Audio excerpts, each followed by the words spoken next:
بسم الله الرحمن الرحيم الحمد لله رب العالمين والصلاة والسلام على سيد المرسلين وعلى آله وأصحابه أجمعين ومن تبعهم بإحسان ودعا بدعوتهم إلى يوم الدين وسلم تسليما كثيرا كثيرا أما بعد. میرے محترم بزرگوں، عزیزوں اور دوستوں، حدیث پاک کے اندر ایک بحثیت انسان اور ایک بحثیت مسلمان کس طرح سے زندگی گزارنی چاہیے، اس کے تعلق سے مختلف اوقات میں اللہ کے رسول علیہ الصلوۃ والسلام کی زبان سے ہمیں ہدایات موصول ہوئی ہیں اور اس کے اندر رہنمائی فرمائی گئی ہے. آپ جانتے ہیں کہ جب اللہ کے رسول علیہ الصلوۃ والسلام مکہ میں آپ کی پیدائش ہوئی اور جو معاشرہ آپ کو ملا تھا کفار مشرکین کا، گرچہ ان کے اندر شرک کے تعلق سے، اللہ کی وحدانیت کے تعلق سے بہت سی خرابیاں تھیں، لیکن بعض ایسے نیک اعمال تھے جو اسلام لانے کے بعد بھی ان کے ان اوصاف کو اللہ کے رسول صلی اللہ علیہ وسلم نے باقی رکھا. نہ صرف باقی رکھا بلکہ امت مسلمہ کو، بلکہ پوری انسانیت کو بتلایا کہ اس پر عمل کیا جانا چاہیے. اور یہ صرف تقاضا مسلمان ہونے کی حیثیت سے نہیں ہے، بلکہ ایک انسان ہونے کی حیثیت سے بھی بہت سے ایسی ضرورتیں اور تقاضے آتے ہیں جس کو اللہ کے رسول صلی اللہ علیہ وسلم نے لوگوں کے سامنے بیان کیا. آج کے خطبے میں بخاری کی کتاب میں امام بخاری رحمۃ اللہ علیہ نے اور امام مسلم رحمۃ اللہ علیہ نے صحیح المسلم میں اس روایت کو بیان کیا. اس کے اندر 3 باتیں ارشاد فرمائی گئی ہیں. میں مختصراً ان تینوں باتوں کو آپ کے سامنے رکھنا چاہتا ہوں. حضرت ابو ہریرہ رضی اللہ عنہ اس حدیث کے راوی ہیں. آپ نے فرمایا من کان یؤمن باللہ والیوم الآخر فلیقل خیرا او لیصمت. 2 باتیں ارشاد فرمائی. سب سے پہلے حضرت ابو ہریرہ رضی اللہ عنہ روایت کرتے ہیں کہ اللہ کے رسول صلی اللہ علیہ وسلم نے ارشاد فرمایا تم میں سے جو شخص ایمان لایا ہے اللہ پر اور آخرت پر. اللہ پر اور آخرت کا مطلب کیا ہوتا ہے کہ اگر کوئی اللہ پر ایمان لائے اور پھر دوسری چیزیں جو ایمان کے تعلق سے بتلائی گئی ہیں، کتابوں پر ایمان، فرشتوں پر ایمان، رسولوں پر ایمان، آخرت کے دن پر ایمان، یعنی پہلی اور آخری چیز کو اللہ کے رسول صلی اللہ علیہ وسلم نے یہاں پر بیان فرما کر ارشاد فرمایا کہ جب انسان اللہ کی ذات پر ایمان اور ایمان کے تعلق سے جو آخری چیز ہے کہ آخرت کے دن پر ایمان رکھتا ہے تو یقیناً وہ اللہ کے فرشتوں پر بھی ایمان رکھے گا، اللہ کی کتابوں پر بھی، اللہ کے رسولوں پر بھی ایمان رکھے گا. لیکن اس حدیث میں ارشاد فرمایا گیا کہ جو اللہ پر ایمان رکھے اور آخرت کے دن پر ایمان رکھے اس کو چاہیے کہ اپنی زبان سے اچھی بات کہے یا تو پھر وہ خاموش رہے. کہنا ہے تو اچھی بات کہنا ہے یا تو خاموش رہنا ہے. اور زبان کے تعلق سے حدیث پاک میں مختلف روایتیں آئی ہیں کہ جتنے اعضاء جب صبح ہو جاتی ہے تو تمام اعضاء ہاتھ جوڑ کر زبان سے کہتے ہیں اگر تو سلامت ہے تو ہم سلامت، اگر تو بگڑ گئی تو ہم اس کا وبال ہم پر آئے گا. تو دیکھیے کبھی کبھار انسان اپنی زبان سے کسی کو گالی دیتا ہے، کسی کو برا بھلا کہتا ہے، کسی کی دل آزاری کرتا ہے، کسی کو تکلیف پہنچاتا ہے. سامنے والا اگر اس کو برداشت نہ کرے تو پھر اس سے ہاتھ اڑ جاتے ہیں. اس کا مطلب کیا ہوا کہ اللہ کے رسول علیہ السلام نے فرمایا کہ انسان کو چاہیے کہ جب بھی بولے اگر اچھی بات ہے، اور آج کل کے زمانے میں اس کا زیادہ خیال رکھنے کی ضرورت ہے. اس لیے کہ پہلی یہ بات ایک کے پاس ہوتی تھی، لیکن آج واٹس ایپ کا زمانہ ہے، فیس بک کا زمانہ ہے. ہم جو بھی بات کہتے ہیں ایک جگہ پر نہیں رہتی، سیکنڈوں کے اندر ہزاروں لوگ اس کو دیکھ لیتے ہیں اور سن لیتے ہیں. اگر خدا نخواستہ کوئی تحقیق شدہ بات نہیں ہے، کوئی محقق بات نہیں ہے، ایسی بات سنا اور اس کو بیان کیا تو پھر اس کا وبال کس پر آئے گا. اور ہم سب جانتے ہیں کہ انسان کے ساتھ 2 فرشتے رہتے ہیں ہمیشہ، کرامن کاتبین. دونوں فرشتے انسان کے اچھے کام اور اچھی باتیں دیکھتے ہیں اور لکھتے ہیں. اور بری باتیں جو انسان جو کرتا ہے اس کو بھی دیکھتا ہے اور اس کو بھی لکھتے رہتے ہیں. زبان سے کیا کہا گیا, کام سے, ہاتھ سے کیا کام کیا, اس کے دل کے اندر کیا بات آئی تھی. یہ تمام چیزیں ایسی ہیں جو اللہ جس کو جانتا ہے, اور پھر انسان جب اس کام کو کرتا ہے تو پھر فرشتے اس کو محفوظ رکھتے ہیں. اور آج کی دنیا بالکل آسان ہو گئی, جیسے کہ حدیث پاک میں آتا ہے کل محشر کا میدان ہوگا, ایک ایک کا اعمال اس کے ہاتھ میں دیے جائیں گے. اب دیکھ لیں تیرے اعمال تیرے پاس ہیں کہ تو نے جو نیک عمل کیا, برے عمل کیے, سب تیرے سامنے ہیں, کوئی غلط کرنے والا نہیں ہے. اب یہاں پر ہمارے نمبر سے, ہمارے فون نمبر سے ہم نے کس کو پیغامات بھیجے, ہم نے کس کو گالیاں دی, کس کو اچھے پیغامات دیے, سب ہمارے اس میں محفوظ ہو جاتے ہیں. اسی طرح سے اللہ رب العزت نے جو دنیا بنائی ہے, اور آج نہیں ہزاروں سال سے دنیا قائم ہے, اور ہزاروں انسان آ کر چلے گئے, سب کے ریکارڈ موجود ہیں, سب کے ریکارڈ, اور ہمارے بھی ریکارڈ کل سامنے آ جائیں گے. اس لیے بات کرتے وقت بہت تول تول کے بولنا. پہلے عقل مند انسان وہ ہوتا ہے پہلے سوچتا ہے پھر بولتا ہے, اور بیوقوف انسان پہلے بولتا ہے پھر سوچتا ہے کہ میں نے کیا کہا, میں نے کیا بولے. اس لیے اللہ کے رسول صلی اللہ علیہ وسلم نے دو باتیں ارشاد فرمائی. ہماری مجلسوں کے اندر ہم جہاں پر اکٹھے ہوتے ہیں, ہم جہاں پر جمع ہوتے ہیں, دوست احباب کے ساتھ گفتگو ہوتی ہے, تو انسان کو چاہیے کہ یا تو بہتر بات بتائے یا تو پھر خاموش رہے, او لیصمت, یا تو خاموش رہے. خاموشی, حضرت لقمان اپنے بیٹے کو انہوں نے وصیت کی تھی کہ اگر آپ کسی کو چاندی کے بارے میں بتانا چاہتے ہیں, ارے وہ بات چاندی کے بارے میں ہے, تو خاموش رہنا سونے کے برابر ہے. خاموش رہنا سونے کے برابر ہے. تو معلوم یہ ہوا اگر کسی کو بات بتا کر اس کا دل آزاری ہو سکتی ہے, دل کو تکلیف ہو سکتی ہے, تو چاہیے کہ ایسی باتوں سے رک جائے, اس کی باتوں سے خاموش رہ جائے. لیکن اللہ معاف کرے, یہ زبان ہماری قینچی کی طرح سے چلتی ہے. کسی کے متعلق ہو, وہ سامنے ہیں, وہ پیچھے ہیں, بولتے جا رہے ہیں, نہ اس کی حقیقت ہے, نہ اس کی سچائی ہے, نہ اس کے اندر کوئی صداقت ہے, لیکن زبان ہے کہ بولتی چلی جا رہی ہے. اس لیے میرے بزرگوں اور بھائیوں, ہم کو چاہیے کہ اپنی زبان پر قابو رکھیں, یا تو اچھی بات کہیں یا تو پھر خاموش رہیں. یہ ایمان کی علامت ہے. اگر کوئی ایسا نہیں کرتا تو اس کا مطلب یہ ہے کہ اس کے ایمان کے اندر کچھ کمی ہے, کچھ نقص ہے. دوسری بات اللہ کے رسول صلی اللہ علیہ وسلم نے ارشاد فرمائی, من کان یؤمن باللہ وملائکتہ فلیکرم جارہ. جو شخص اللہ پر اور اللہ کے آخرت پر ایمان رکھتا ہے, اس کو چاہیے کہ اپنے پڑوس کے ساتھ اچھا معاملہ کرے. آج کل پڑوس کا معاملہ فاؤنڈیشن رکھنے سے پہلے ہی دونوں کے دم جھگڑے شروع ہو جاتے ہیں.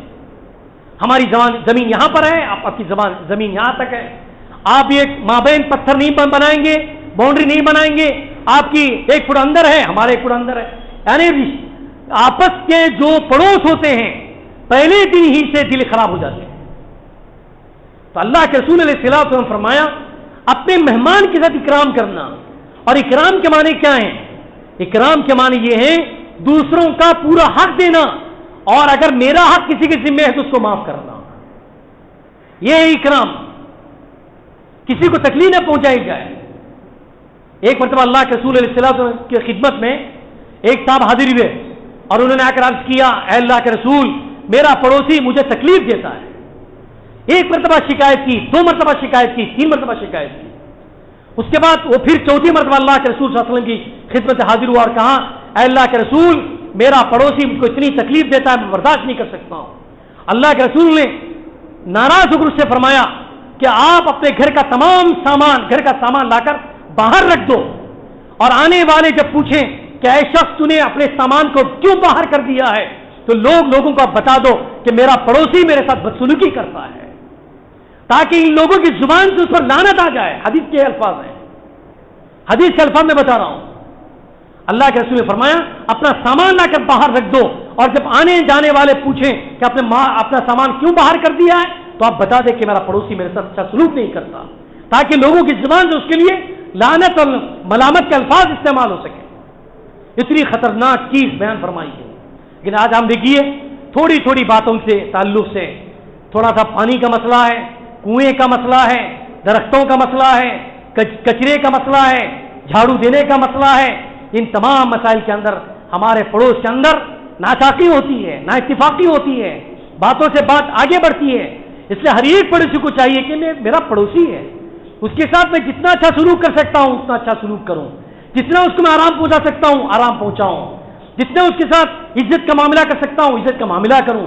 گویا کہ آپ ایک فیملی ممبرس ہیں، ان کے خاندان ایک فرد ہیں، ان کی ضرورت ہماری ضرورت، ان کی تکلیف ہماری تکلیف، ان کی جتنی بھی چیزیں ہو سکتی ہیں وہ اپنے آپ پر لے لیں کہ وہاں پر کوئی سامان لانے والا نہیں ہو تو ہم ان کے لیے سامان پیش کریں، ہم ان کی ضرورتوں کو پورا کریں۔ ایسا کریں گے تو پھر محبت آئے گی۔ اس لیے کہ اللہ کے رسول علیہ الصلوۃ والسلام نے فرمایا کہ حضرت جبریل علیہ الصلوۃ والسلام نے اللہ کے حکم سے پڑوس کے تعلق سے اتنی وصیت کی، مجھے ڈر ہونے لگا کہ پڑوسی کے وراثت کے اندر بھی پڑوسی کو شامل کرے جائیں گے۔ یعنی اگر کوئی پڑوسی مر گیا ہے اور اس کا دوسرا پڑوسی ہے تو مجھے ڈر نکلنے لگا کہ اس کی وراثت کا سامان بھی اس کے اندر اس کو شامل کر دیں گے، اب دوسرے پڑوسی کو اس کا حق مل جائے۔ اتنی سخت وعید ہے۔ اس لیے میرے بزرگوں اور بھائیوں چاہیے، ہم کو چاہیے کہ اللہ کے رسول فرمایا اللہ پر ایمان اور آخری دن پر جو رکھتا ہے اس کو چاہیے کہ اپنے پڑوس کا اکرام کرے، اس کے ساتھ اچھا معاملہ کرے۔ تیسری بات اللہ کے رسول نے فرمایا من کان یؤمن باللہ والیوم الآخر فلیکرم ضیفہ، جو شخص اللہ پر اور آخرت کے دن پر ایمان رکھتا ہے اس کو چاہیے کہ وہ اپنے مہمان کا اکرام کرے، مہمان نوازی کرے۔ مہمان کس کو کہتے ہیں؟ مہمان کا مطلب یہ ہوتا ہے کہ آپ کے یہاں آپ کے ہی قصد سے، آپ کے ہی ارادے سے کوئی دوسرے گاؤں سے مہمان آ جاتا ہے تو پھر ہم کو چاہیے کہ ہم اس کی مہمان نوازی کریں۔